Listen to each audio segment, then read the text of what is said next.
and a desire to listen and to learn from your word. So, Father, we ask that these words be not mine, but yours, and be with us through the rest of this message. In Christ's holy name we pray. Amen. So I've been away from Singapore for a couple of weeks, and it was a joyful reason for being away. My sister, my baby sister, I love her to bits, was getting married in the US. So we were in the US last week for that wedding. And it was just such a beautiful day to see your sister, who you've grown up with, who you've always seen as a baby and still see as a baby, be there on the day of her wedding. And to see her walk down the aisle with my father brought tears to my eyes and to many others' eyes in that room on the day. But for those of you who've ever taken part in a wedding, who's ever been part of a bridal party or part of the participating groomsmen, you know how much work it can be to take part in a wedding, especially a wedding for someone so dear to you as your own sister, where you want nothing to go wrong. You want to be there on time. You want to ensure everything's smooth. You don't want to cause any stress or concern to your loved one. So it was quite an intense day, a very happy day, but a day that started very early and ended very late. So after the wedding, we arrive at the reception, the wedding reception. So I arrive at this wedding reception extremely tired. I'm in the south of the US, still operating on Singapore time zone. So for me, it was about 3 a.m. in the morning, but still having to be alert. So I arrive at the wedding banquet, and I walk in, and I was so hungry and so tired. The first thought I had was, where's the buffet? Where can I get some food? And I hope you've all had a good breakfast this morning, because today I'm going to speak a lot about food, dining, banquets, tables, etc. So I hope I don't make you too hungry before lunchtime. But a lot of this message is grounded around meals, food, and fellowship. So I get to the wedding banquet, and I just immediately went over to find a table, a seat anywhere. Someone said, this is where the Jacksons are sitting. I said, thank you. I put my wallet down, and then I went to the self-serve appetizers. And as I went there, my sister's grandmother stops me and says, I remember you. You came here when you were 2 years old. And she kept me there for 10, 15 minutes having a good talk about how I was as a 2-year-old and all the things I used to do with my sister. So really hungry, but having to be open and nice and patient, I stayed there. But then eventually I joined the line. The line moves very slowly. I get to the food, and I get the food, and I'm very excited to sit down. As I walk back over to my table, my uncle Audley, we love him dearly, and he's a very funny person in our family, looks at my plate and says, Romaine, you do know I am hungrier than you are. So my plate was gone, and I was back to the queue, lining up again. Then there was an announcement, will everyone participating in the wedding please go outside?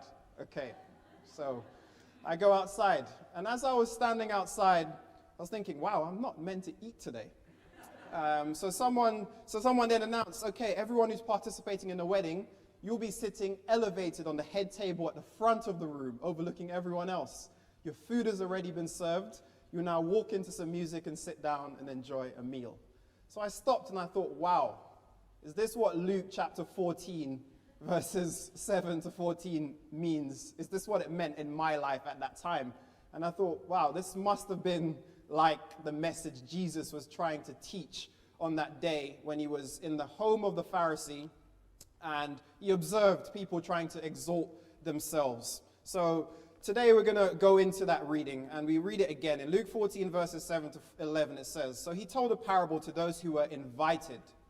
When he noted how they chose the best places, saying to them, when you are invited by anyone to a wedding feast, do not sit down in the best place, lest one more honorable than you be invited by him. And he who invited you and him come up to you and say, give your place to this man. Then you begin with shame to take the lowest place.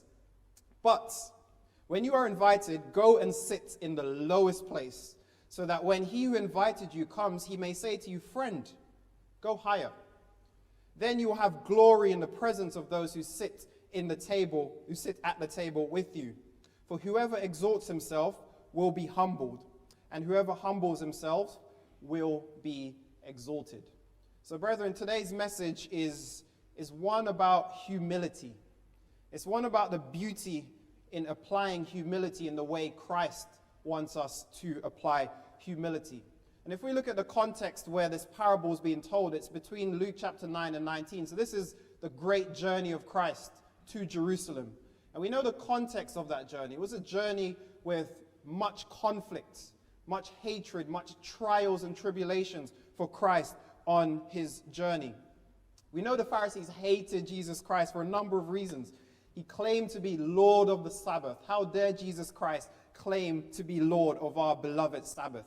They aimed to trip him up. They aimed to use his words to prove him to be a fraud and a blasphemer. They were outraged by Jesus' interpretation on issues such as who's acceptable at this table or that table, or what constituted work on the Sabbath. So that's the setting we're on between Luke chapter 9 and 19, where this parable has been told. So prior to this very meal, Jesus heals a disabled man. And that causes outrage. That's seen as illegal, unlawful by the Pharisees. How dare Jesus do such a thing on this precious, beloved Sabbath day? But despite their hostility, despite their hatred towards Jesus, isn't it interesting how Jesus is still open to table fellowship? And when you think about table fellowship, it's something that seems extremely intimate. How often are we at tables with people who distinctly hate us and are hostile to us, are seeking to trip us up, are seeking to get us jailed, prove us to be blasphemers? But time and time again, Jesus Christ is open to table fellowship. So that's a very interesting context and a very interesting setting to think about Jesus being at this wedding banquet. And the other thing I wanted to think about as well is where Jesus was. This was a meal at the home of a Pharisee, an aristocrat, someone high up, someone who had status in society. These meals had immense social value. They were a place where people demonstrated their status. It was a place where people demonstrated their worth. It was a place where people often came to do business, to plant seeds, to get favors, to reciprocate. So Jesus' teaching on the observations at this dinner reverses the cultural norms. And it would have been very impactful for Jesus to have been at that dinner, because these dinners would have typically had people of the highest social rung. But we know even in today's societies, social gatherings and certain types of meals have a very big symbolic value. So oftentimes business deals are closed over meals. Once when I was in Russia, I learned quite a lot about how to eat. Because in Russia, the average meal takes 4 hours in Moscow. So it's not about the food. It's not about the restaurant. It's all about the relationship. It's all about the conversation. It's all about the intimacy. And food is just secondary. Food is just the reason that brought you there. But the primary purpose is that intimate relationship you have with the people at that table. So you'd rarely see a phone on the table. You'd rarely see people being distracted, and they would typically be very engrossed in conversation. So, brethren, what I want us to think about today is our tables as a place to be stewarded. What does our tables, our fellowship table, look like? How engrossed are we with the people who are dining at our tables? How much are we sacrificing for them? How much does those tables reflect the table that Jesus would want us to have? So I think the key observation to start is this is a teaching which is a reaction. So Jesus is reacting to guests exalting themselves. And that's a big warning for us. How often do we exalt ourselves? How often do we seek to manage our impressions or get validation from different places? In one of the Bible studies we've had recently, it encouraged us to think about our life as a jewelry box. Who is in our jewelry box? And how much space do they have? How much space does Jesus Christ have in our jewelry box? How much do we treasure and desire his validation above all else, over friends, families, co-workers, society? And that's something we really need to contextualize in our own hearts as we think about the situation where Jesus observes guests exalting themselves, taking seats of honor. Jesus observed all of this, but he leant on the wisdom books to teach against that lack of humility within this context of a social gathering. So this human desire to seek the best seat in the house, we all know what that feels like. Anyone who goes somewhere, typically you want to have a good seat, a comfortable seat, a seat where you can see the show, a seat where your meal will be served before others. And that's a natural human need. But this text is pointing to a deeper concept of receiving blessing from God that cannot be earned through outward acts or material possessions which display our worth externally. External worth doesn't mean very much to God. We learned that in the parable of the rich fool who was rich in things but poor in the sight of God. So let us all be mindful of that. And the second thing is, I see this text as a warning against elitism, a warning against wanting to just be around the most powerful and influential and trendy people in society.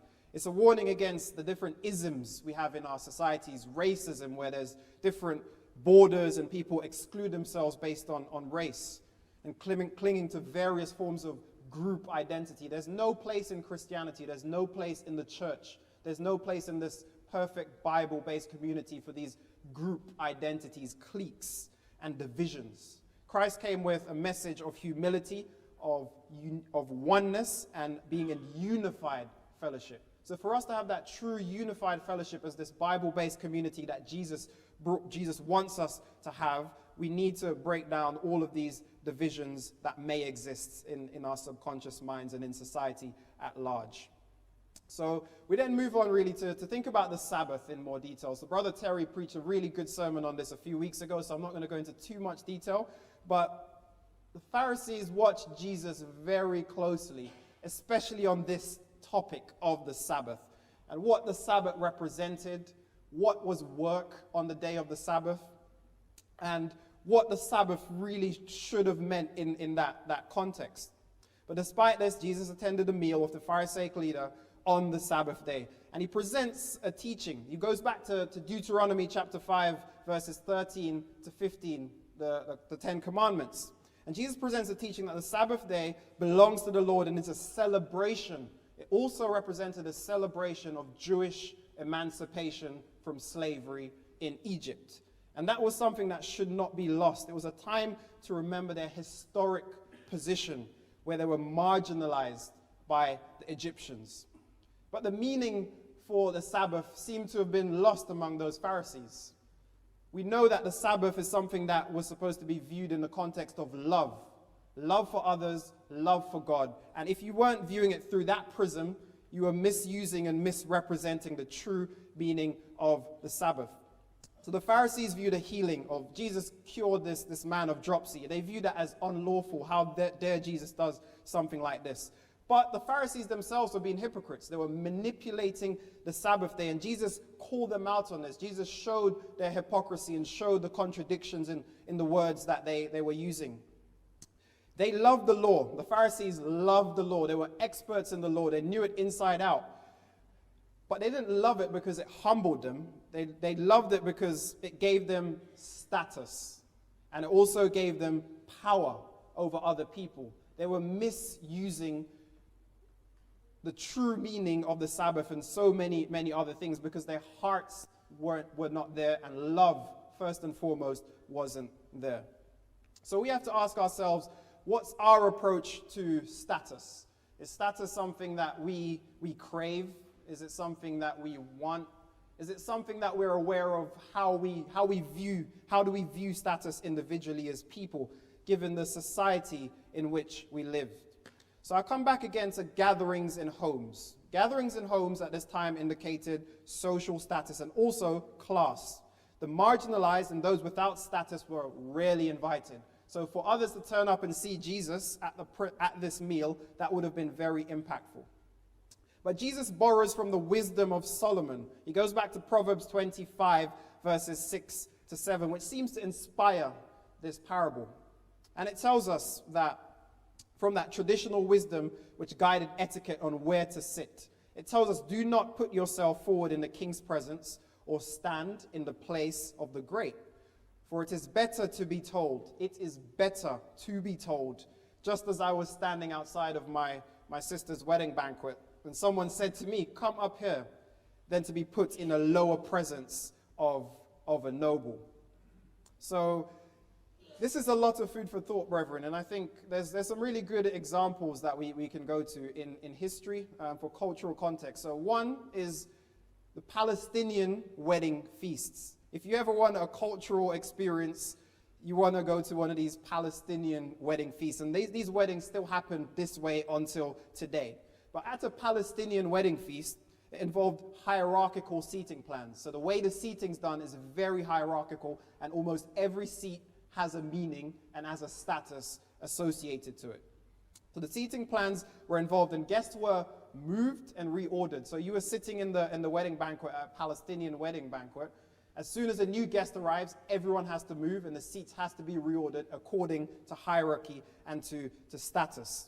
Male guests, so the male guests would typically be separated from the female guests, and they reclined on couches. And those couches, especially the center couch, had the most status, and it was the place of honor. And you were only qualified for that based on wealth, based on power, based on office.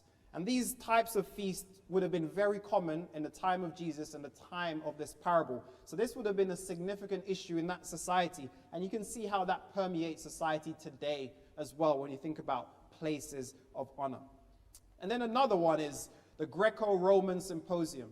So the Greco-Roman Symposium impacts much of the way that we do gatherings now, especially in the West more so, where you have had in these symposiums U-shaped tables, and those U-shaped tables determine the social order. The closer you were to the center was an indication of your relevant status compared to those who were seated out at the edge, which probably explains why most people don't like sitting on the edges of tables today. There was often teaching and dialogue. So these symposium was not about this coming together to eat food. The primary focus was teaching and learning and networking and doing business deals and transaction.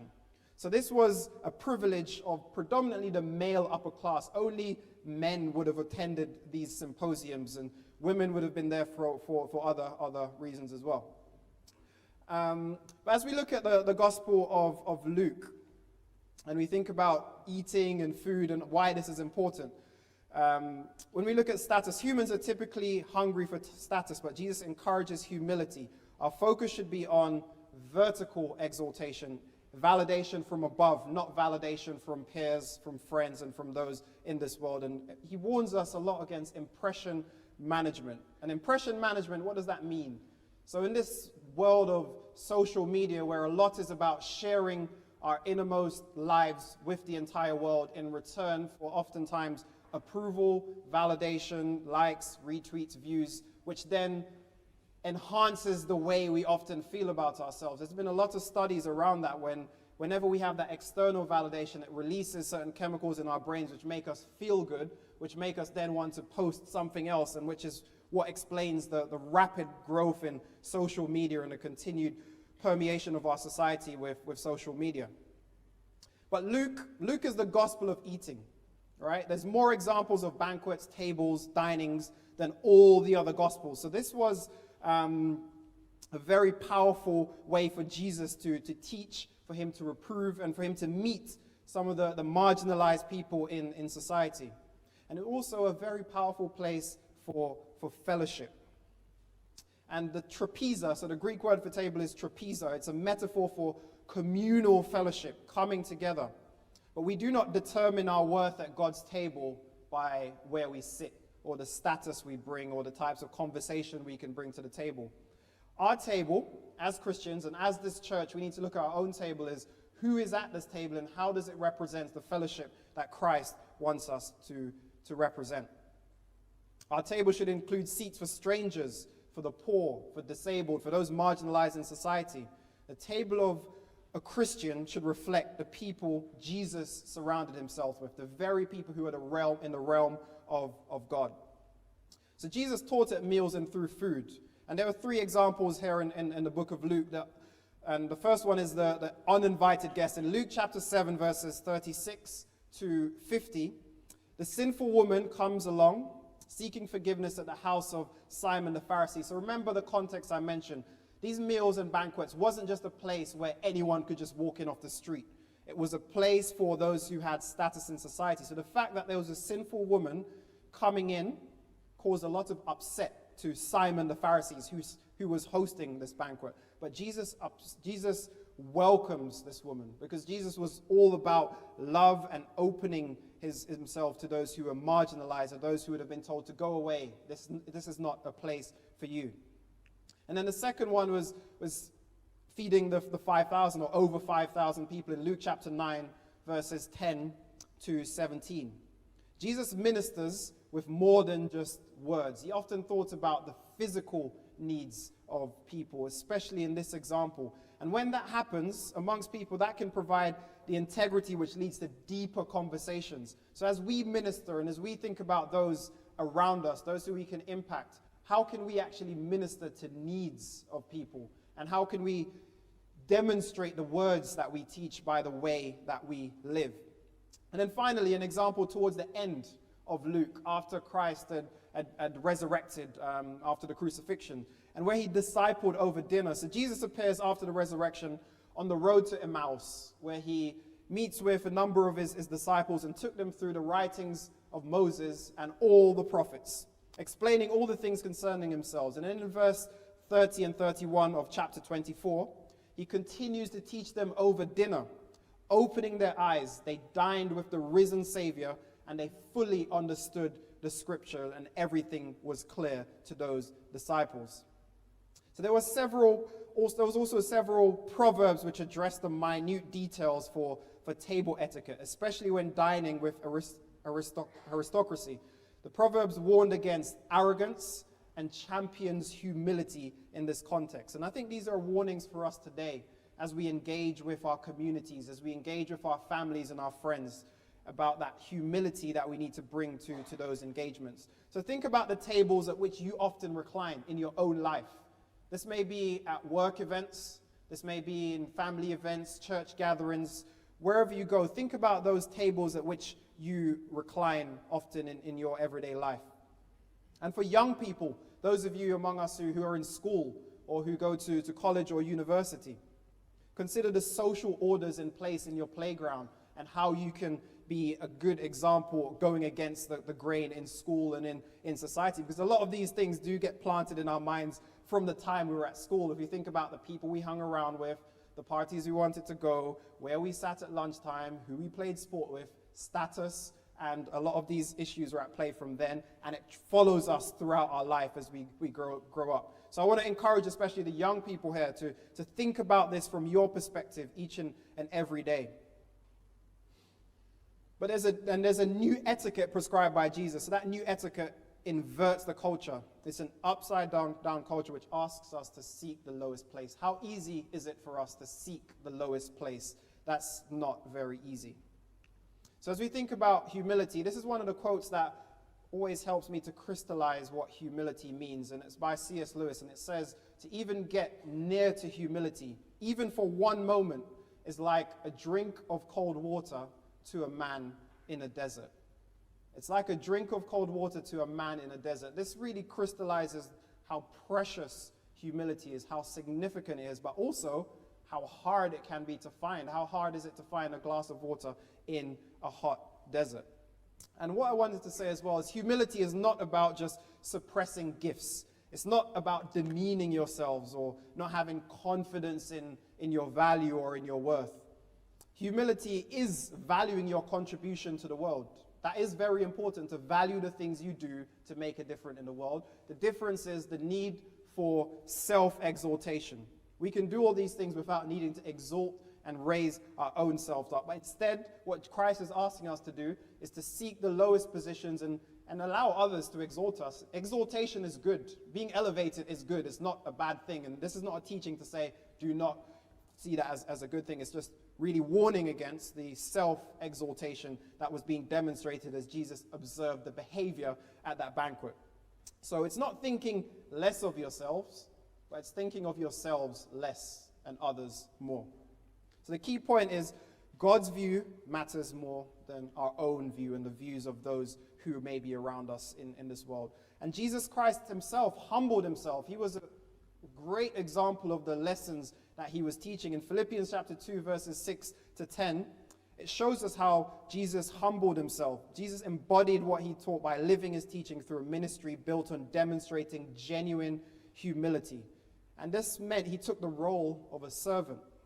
He took the role of a servant, coming in the form of a man to fulfill God's plan, even to death. And that's a powerful thing. So to grow in humility as Christians, for us all today, the encouragement is to grow in humility as Christians, we must start at the cross. If you're at the foot of the cross, what role, what place is there for pride? How much pride can any of us have at the foot of the cross? So place yourself at the foot of the cross and feel what true humility looks like by seeing what's on that cross, seeing the sacrifice, seeing what was paid for us that we did not deserve. So my encouragement is go back to the foot of the cross each and every day and consider the blood-bought promises that was shed on that cross for all of us. And it's also a joy of thinking of Christ more and thinking of ourselves less.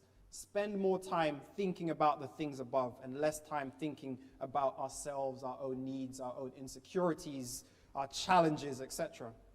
So I think the heart of this message today is in Luke chapter 14, verse 10. If you take nothing else away from today, Luke 14, verse 10, the heart of the message is an encouragement not to exalt oneself in a public setting, but to demonstrate Christ-like humility, to aspire to Christ-like humility, where you go and you sit at the lowest place and think about how impactful that is to those around you and why you might be doing that, and have an answer to the question, why? Why are you going to the lowest place? Why do you feel so happy even though you're not sitting in a place of honor? So that when the host arrives, he says to you, friend, move higher. So wait to be honored. It is better to be told to come up here than to be told to go down there, because that helps us to avoid public shame and disgrace. So Luke 14, verse 11, again, those who exalt themselves will be humbled, and those who humble themselves will be exalted. So the key point again is wisdom leads to honor, and honor avoids disgrace. So as we go through our weeks this week, I want us to really, as we conclude, to think about living our lives as a blessing, living a life that is actually a blessing to others. And as we conclude in the last two verses of Luke 14, 12 to 14, it says, then he also said to him who invited, when you give a dinner, when any of us give a dinner or have a gathering, he's speaking to Christians, he's speaking to us through this text. When you give a dinner or a supper, do not ask your friends. How countercultural is that? The first people you probably ask is your friend. Your brothers, your relatives, your rich neighbors. Because why? Those people can all invite you back. They can all reciprocate. The second teaching Jesus was giving is, do not do things because someone can pay you back, or because you're giving a favor which will come back. Reciprocity. But when you give a feast, invite the poor, the maimed, the lame, the blind. This is what it means to be blessed. You will be blessed, because these people cannot repay you, for they shall be repaid, for you shall be repaid at the resurrection of the just. So as I conclude, really, brethren, let's just think about, how can our lives be more of a blessing to others? How can we demonstrate the power and righteousness by being in relationship with those who have less? How often or how frequently do we come across people who have less and seek to help to bring them up? We cannot bless other people by only doing things which we can be repaid for, such as inviting people who you expect will return a favor. Instead, we have to invite the outsiders in society who are unable to return the favor. And this is what true love and true blessing looks like. And this is what it truly means to be a Christian, is to be practicing these things, to be inviting others, people who are outside of our comfort groups, people who it might not be so easy to be around, who might worry, can we connect with them? They're not like us. That has no place in our Bible-based community. So as we think about divisions in the world, boundary markers and group identity like race, which is itself an invented concept, and ethnicity, class, gender, nationality, those things do not distinguish us as Christians. But if we allow them to define us, this text is telling us they will disgrace us. So what we're trying to do is to live a life that will not lead to destruction, disgrace, and shame, but will lead to honor. So our tables must be surrounded by people who reflect the very realm of God's kingdom. And then a couple of examples of this. Luke chapter 6, verse 24, the rich man and Lazarus. Luke 6, verse 24. The rich man did not give Lazarus even crumbs from his table because he knew Lazarus could not repay him. So do not live by this law of reciprocity, which our society is built on. You do something for me, and I will do something for you. That makes our life very comfortable. It makes our life very convenient. But the rich man went to hell.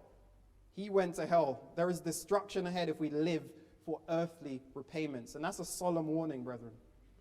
So as we think about our leading causes of life, things like blessing, hope, having agency over the things we do, being consistent with what we say and the things we practice, being connected with one another and being connected with society, the true blessing that we're looking for leads to hope, which is impossible without being connected with one another, and which we need to represent God's blessing. And for every Christian, for every one of us in here, it's all about representing God's blessing to one another.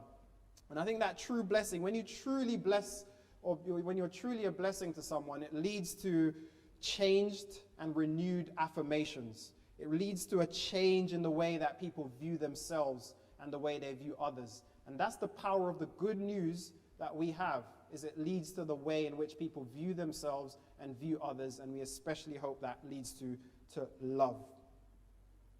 So as I conclude, the world as it was when Luke was writing is very much connected to the society we kind of live in Singapore today and in many other places. Social status and wealth are still markers that society uses to infer value and importance.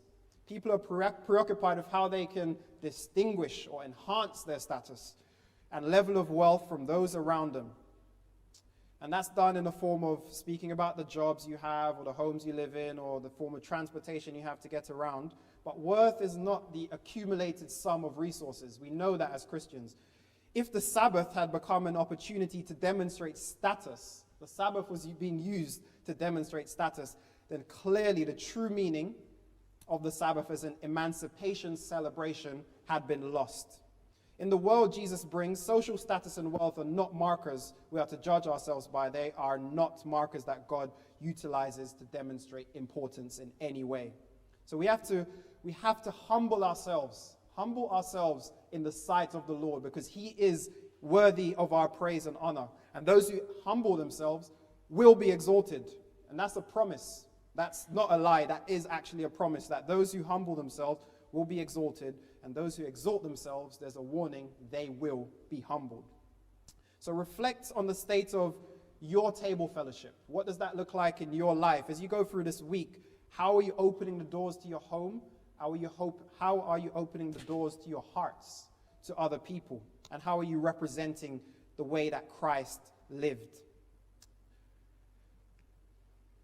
So I'm just going to end by saying that there is a plan of salvation. And this is the joy and the beauty of the Bible and the life of Christ, is there is now a plan of salvation. And this is definitely an open plan to everyone. It's an open plan to everyone, regardless of status, power, wealth, religion, race, etc. And there's none of that matters as long as you open your heart to hearing the gospel, believing in the gospel, confessing, repenting, and being baptized, and then continuing to grow. As Christians, many of us in here today, are we continuing to grow as we think about our table fellowship, as we think about humility, self-exaltation, and the warnings in this message today? And this is a psalm for encouragement, Psalm 25, verse 8. Good and upright is the Lord. Therefore, he teaches sinners in the way. The humble he guides in justice, and the humble he teaches his way. We need to be humble to learn the ways of Christ. And as Christians, we have the Great Commission. And this is ongoing work for every one of us in here. It's ongoing work. It never ends. Our Great Commission is the sum of our entire duty as Christians. So how are we fulfilling the Great Commission? How are we using humility and that love for Christ and that love for his word to complete and to fulfill this Great Commission? This is a sincere invitation. If you're here today and you are not a Christian, there is a plan of salvation, and you can come forward. There'll be a song of invitation, and the elders will be waiting for you. If you are a Christian and you need prayer, we have the beautiful privilege of prayer where we can go to God, we can connect our hearts with God and communicate directly with him. That's an incredible privilege. So if you need prayer in this area, please don't hesitate. And please have that humility to commit your needs to the Lord in prayer. Please stand for the song of invitation.